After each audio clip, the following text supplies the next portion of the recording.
Le 30 octobre 1981, un jeune homme habitant Los Angeles, fervent adepte du Nouvel Âge, fut confronté à la révélation la plus impressionnante de sa vie.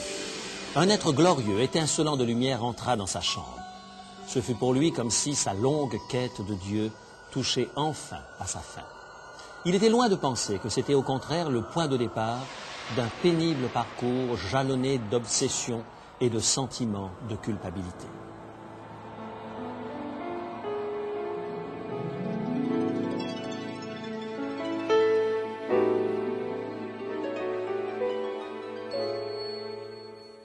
Il est écrit, « Je suis José Élisée et je vous propose la solution à vos besoins les plus profonds, Jésus-Christ. »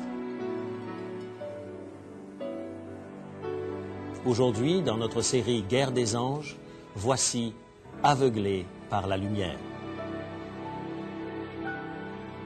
Au cours des dernières semaines, nous avons parlé du grand conflit entre le bien et le mal, qui a débuté dans le ciel.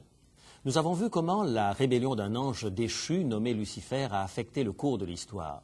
Nous avons vu également comment la stratégie de Lucifer, ou de Satan si vous préférez, est à l'opposé de celle de Jésus-Christ. C'est une réalité. Des forces angéliques s'affrontent pour assurer leur suprématie sur notre planète. Elles luttent pour se soumettre les cœurs et les esprits des êtres humains et obtenir leur allégeance. Pour certains d'entre nous, cela est peut-être difficile à croire.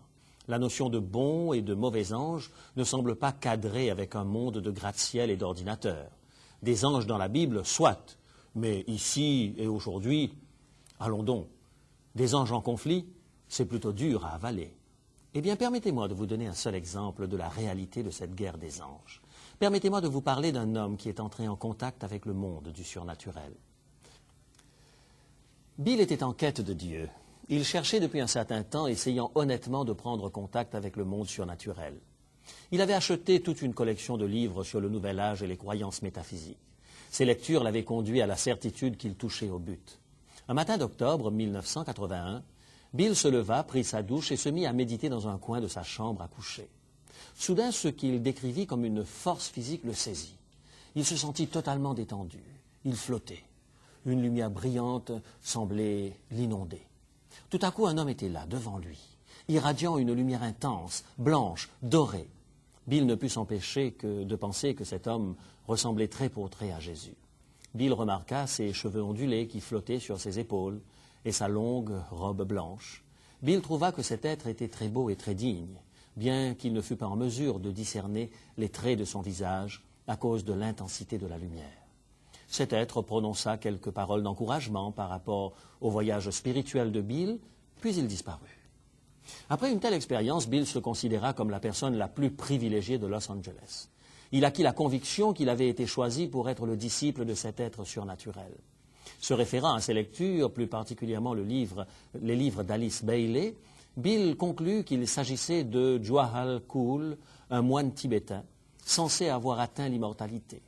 Cette femme prétendait être le canal par lequel Djwhal Khul transmettait ses messages, et cela avait fortement impressionné Bill. Il lui semblait maintenant, pour aussi incroyable que cela paraisse, qu'il avait un lien direct avec le Maître, un lien direct avec Dieu, l'aboutissement de toutes ses recherches. Quelles furent les conséquences de cette révélation sur l'existence de Bill? Vous vous imaginez peut-être que ses conditions de vie se sont considérablement améliorées. En réalité, il passa par une période de relative instabilité. Il éprouva de grandes difficultés à garder un emploi. Il commença à souffrir de problèmes chroniques de santé. Il lui était pénible de communiquer avec les autres. La vie de Bill changea, certes, mais pour devenir plus chaotique. Il commença à dialoguer avec une voix intérieure qu'il appelait son « moi supérieur ». Cette voix lui enjoignit de rompre immédiatement avec Cathy, la jeune fille qu'il fréquentait. Ce qu'il fit. Elle fut choquée, lui demanda des explications. Les arguments de Bill se résumaient à cette phrase « c'est le destin ».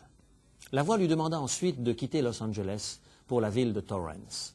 Il abandonna la maison qu'il partageait avec 3 bons amis pour un appartement où il vécut seul.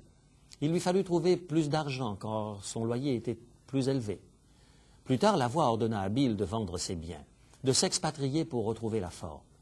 Bill obéit de nouveau.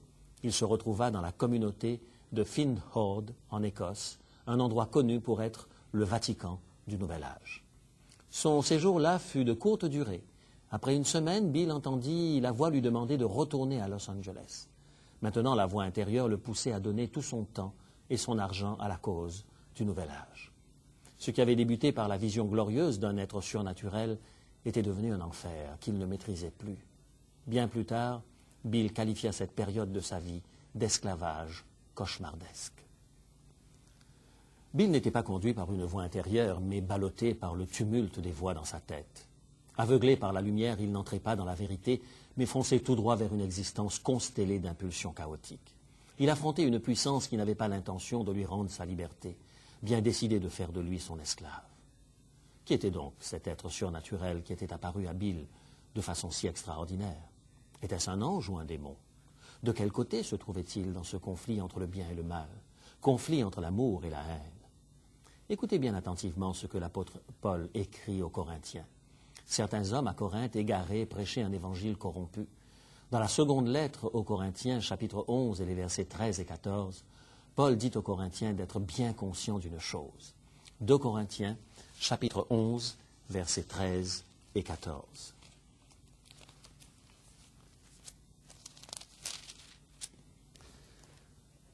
Ce sont de faux apôtres, des ouvriers trompeurs, qui se déguisent en apôtres du Christ. Et cela n'est pas étonnant, puisque Satan lui-même se déguise en ange de lumière. Satan, un ange de lumière. Vous avez bien entendu? Satan se déguise en ange de lumière. Il ne se présente pas vêtu de rouge avec des cornes et des sabots, une fourche à la main, comme nous le montrent les enluminures du Moyen-Âge. Il ne s'affirme pas comme le prince des ténèbres. Satan est bien plus subtil que cela. La guerre des anges est une réalité. Ici et aujourd'hui, dans notre monde, trop de nos contemporains sont trompés par de brillantes apparitions. Ils sont piégés par des pseudo-expériences religieuses, des contrefaçons de la communication avec le Dieu des cieux, séduits par des êtres surnaturels. Jésus désigna un jour le diable par ces mots, le père du mensonge.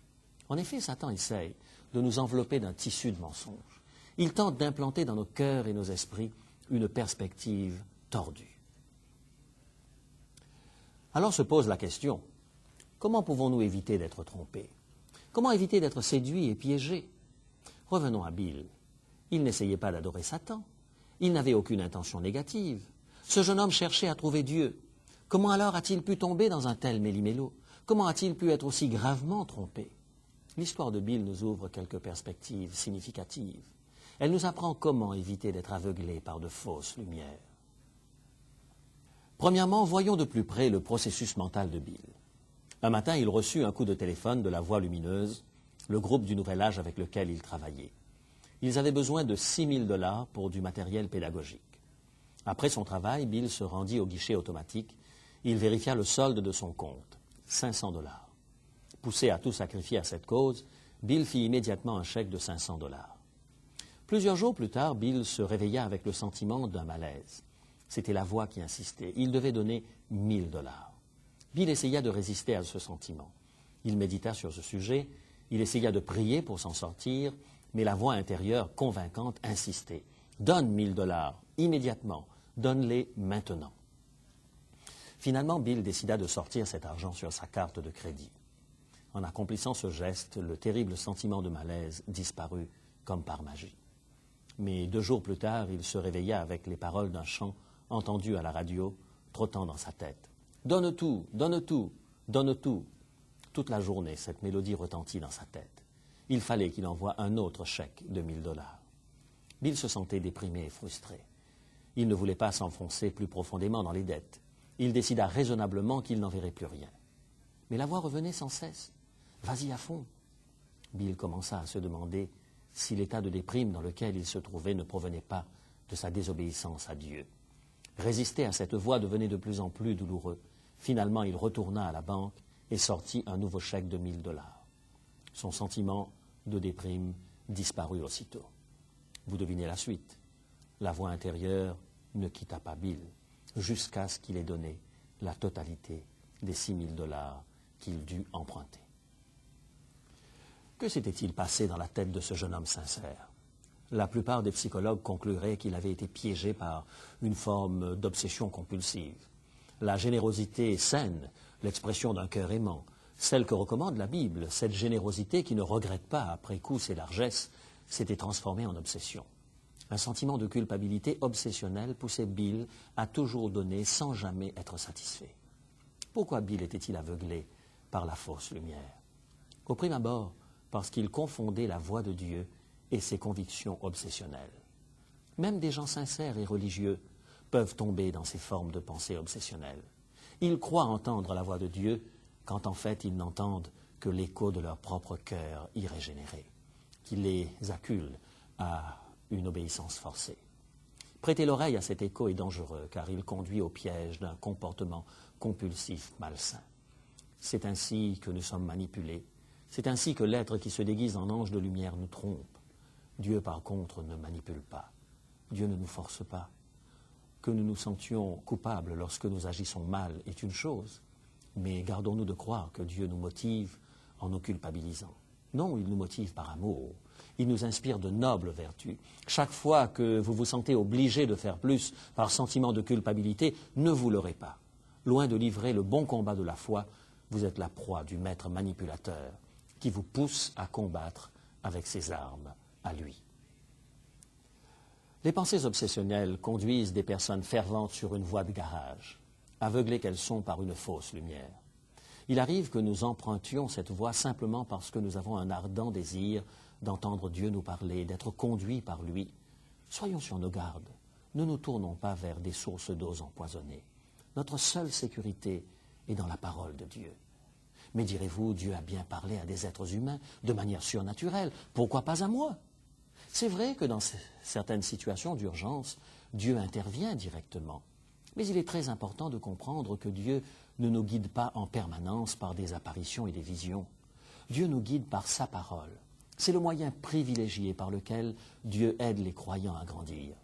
Jésus nous le dit clairement dans Jean chapitre 17 et le verset 17, l'un des versets les plus catégoriques de la Bible sur ce sujet. Il dit « Ta parole est la vérité ». La parole de Dieu est la vérité. Voilà le rocher solide sur lequel nous pouvons nous appuyer. La référence absolue pour évaluer nos expériences. Apprenons à apprécier la parole de Dieu. Apprenons à aimer la vérité telle qu'elle est exprimée dans la parole de Dieu. Paul nous avertit dans sa deuxième lettre aux Thessaloniciens, chapitre 2, les versets 10 à 12. Paul dit que ceux qui ne reçoivent pas l'amour de la vérité reçoivent un esprit d'égarement qui les pousse à croire au mensonge. Dieu désire nous guider en développant nos facultés mentales, en nous apprenant à aimer et à nous nourrir de sa vérité chaque jour. Écoutez ce que Paul écrit aux Romains. Dieu veut agir sur nos esprits. Il veut que nos esprits soient imprégnés de sa parole, guidés par elle. Romains, chapitre 12 et le verset 2.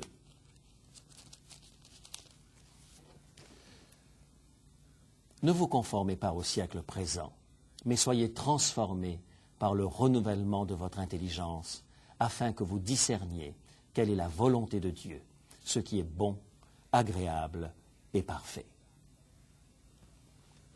Comment pouvons-nous discerner la volonté de Dieu? Comment savons-nous ce qui est bon et acceptable? Par le renouvellement de notre esprit, grâce à la parole de Dieu. Dieu désire nous apprendre à acquérir la sagesse et non à agir par impulsion. Il désire que nous saisissions les principes fondamentaux qui régissent la vie et non des changements de cap permanents au gré des voies. Agir par impulsion peut conduire les personnes vulnérables à l'obsession. Par contre, la parole de Dieu nous conduit à la maturité. Écoutez la prière de Paul en faveur des Colossiens, au chapitre 1er de sa lettre, le verset 9. Priant pour l'église de Colosse, Paul dit, Colossiens chapitre 1 et le verset 9. Nous demandons que vous soyez remplis de la connaissance de sa volonté, en toute sagesse et intelligence spirituelle. Croître dans la connaissance par notre intelligence, guidée par la parole de Dieu. Voilà comment Dieu veut nous conduire. Par une meilleure connaissance de Christ, par le temps consacré à l'étude de la Bible, par le temps passé à ouvrir nos cœurs à Dieu. Pierre se fait l'écho de cette pensée dans sa deuxième épître, chapitre 3, verset 18. 2 Pierre, chapitre 3 et le verset 18. Que vous croissiez dans la grâce et dans la connaissance de notre Seigneur et Sauveur Jésus-Christ. Voilà ce que le Nouveau Testament nous invite fortement à faire encore et encore, croître dans la connaissance de Jésus-Christ. Les impressions et les impulsions acquises, les yeux perdus dans les nuages, ne nous aident pas à croître. Ce n'est pas ainsi que Dieu nous guide dans le quotidien. Je vous en supplie, abandonnez l'obsession au profit de la sagesse. Fuyez comme la peste les pensées farfelues et réfugiez-vous dans la parole de Dieu. Tournez le dos au comportement compulsif et croissez dans la plénitude de Jésus-Christ. Une autre raison pour laquelle Bill fut aveuglé par cette pseudo-lumière se trouve dans le caractère unilatéral de ses sources d'information. Cette source était la directrice du centre métaphysique de la Voie lumineuse. Cette femme se nommait Muriel. Bill commença à suivre les cours qu'elle donnait et il absorbait tout ce qu'elle disait. Muriel lui parlait des énergies cosmiques, de son moi supérieur, de la manière de trouver Dieu. Cette femme ouvrit à Bill un nouvel univers. Bill s'y engouffra. Il croyait au message qu'elle disait venir de l'au-delà. Il était avide de savoir et elle lui expliquait tout de sa soi-disant lumière intérieure jusqu'au sens du cosmos. C'est encore Muriel qui confirma que Bill était devenu le disciple du moine tibétain Djwhal Khul. Et c'est aussi elle qui encaissait les $6 000 de Bill. Bill puisait toutes ces informations d'une source unique, une source humaine. Que de dangers l'être humain peut courir lorsqu'il abandonne à un autre être humain le contrôle de son esprit. Parce que nous sommes imparfaits, nous avons tous notre évaluation subjective de ce qui est bien et de ce qui est mal. Le seul critère objectif, c'est la parole de Dieu. Cependant, qui peut prétendre posséder une compréhension totale de la vérité telle qu'elle est exprimée dans la parole de Dieu? Aussi avons-nous besoin de puiser à diverses sources d'informations religieuses. Aucun être humain ne peut s'ériger en directeur de conscience. Aucun être humain ne possède toute la vérité sur la Bible. Gardons-nous de nous isoler, de puiser toutes nos informations de notre microcosme, de ceux qui pensent exactement comme nous. N'est-il pas vrai que nous ayons tendance à rejeter ce qui nous déplaît, à accueillir favorablement ce que nous aimons entendre? Cette attitude peut nous amener à la sclérose. Paul évoque cette tendance dans une lettre à un jeune pasteur du nom de Timothée. Nous trouvons cela dans 2 Timothée, chapitre 4, les versets 3 et 4. 2 Timothée, chapitre 4, le verset 3 et 4. Car il viendra un temps où les hommes ne supporteront pas la saine doctrine, mais ayant la démangeaison d'entendre des choses agréables, ils se donneront une foule de docteurs, selon leurs propres désirs, détourneront l'oreille de la vérité et se tourneront vers des fables. Si nous n'écoutons que les maîtres à penser qui ne disent que des choses agréables que nos oreilles ont la démangeaison d'entendre, il est évident que nous n'apprendrons rien de nouveau sur la Bible. Nous croirons avoir des certitudes solides alors que nous sommes aveuglés par les opinions des hommes, aveuglés par la fausse lumière. Les 2 raisons fondamentales pour lesquelles les gens sont aveuglés par la lumière sont les pensées obsessionnelles et l'isolement. Ce sont les outils utilisés par les anges déchus pour nous manipuler. Ne confondez surtout pas les pensées obsessionnelles ou la voix d'un gourou avec celle de Dieu. Notre Père céleste a quelque chose de mieux pour nous. Il veut nous faire entrer dans sa sagesse grâce à sa parole. Il veut que nous croissions dans la plénitude de Christ. Bill découvrit cette sagesse en lisant la Bible de manière plus systématique. Il eut alors une vue d'ensemble de la révélation. Il commença à comprendre le grand conflit entre le bien et le mal. Bien que cela prît du temps, la pensée de Bill se structurait de plus en plus. Il délaissa son comportement obsessionnel et découvrit dans la Bible la relation personnelle avec Christ et la liberté qui délivre de l'obsession. N'avez-vous jamais eu l'impression que vous étiez aveuglé par la lumière de la séduction? Vous êtes-vous senti piégé par de fausses convictions? Êtes-vous fasciné par un maître charismatique qui prétend avoir un droit absolu sur la vérité? Les cœurs et les pensées des êtres humains sont l'objet d'une grande bataille aujourd'hui. La guerre des anges est une réalité, mes amis. Ne vous laissez pas séduire par la lumière éblouissante de l'ennemi. Ce n'est qu'un déguisement, une apparence d'ange de lumière. La lumière qui émane de Dieu est différente. Elle nous libère. Ouvrons nos cœurs à cette sagesse. Découvrons sa parole dans toute sa richesse. C'est elle qui nous révèle Jésus. Prions ensemble, mes amis. Père Céleste, nous avons besoin de ton aide pour saisir toute la vérité. Nos esprits sont si tortueux, nous sommes si souvent manipulés, nous succombons à des pulsions obsessionnelles, et tu peux nous transformer par le renouvellement de notre intelligence. Veuille nous donner la sagesse. Aide-nous à nous nourrir de ta parole pour qu'elle illumine nos cœurs. Aide-nous à apprécier tout ce que nous avons en Jésus-Christ, notre Sauveur et notre Seigneur. Aide-nous à voir clairement le chemin, la vérité et la vie. Garde-nous dans le droit chemin, du bon côté, lors du dernier combat. Nous te le demandons au nom de Jésus.